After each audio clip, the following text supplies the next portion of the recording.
So then the question arises, what can we do? Is there something we can do? Because actually there isn't really anybody to do anything. But most of us are very identified with somebody. And so if you're identified with somebody, then this somebody can do something. So spiritual practice is for that somebody that's not really existing, but which you believe to be existing. So as soon as you understand there's nobody, then there's nothing to do. But you have to really know that deeply inside. You have to have taken it completely on, it has to become your life.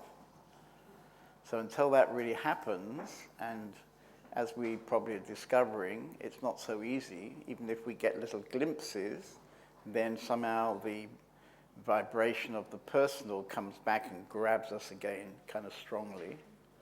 So then we feel that, well, that wasn't really it. I expect a bit more than that, something a bit more juicy. So then the question would arise, what to do.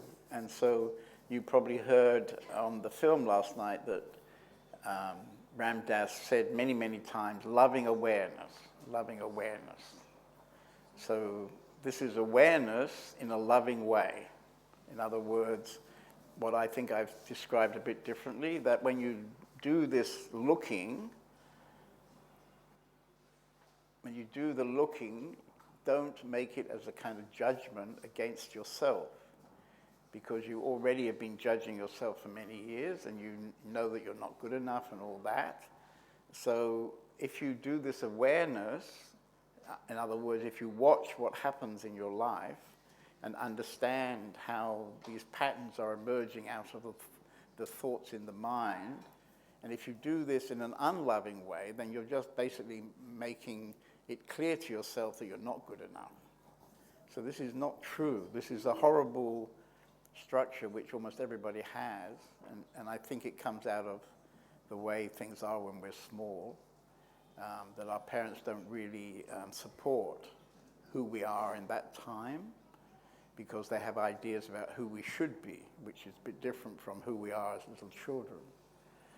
So somehow many parents bring us up with the idea that something is wrong, in that we fall in a gap between what the parents would like, how the parents would like us to be, and how we actually are. And maybe it's a rare thing for parents to understand about the state of the child and to let the child kind of develop naturally and not expect the child to be like the parents think they should be.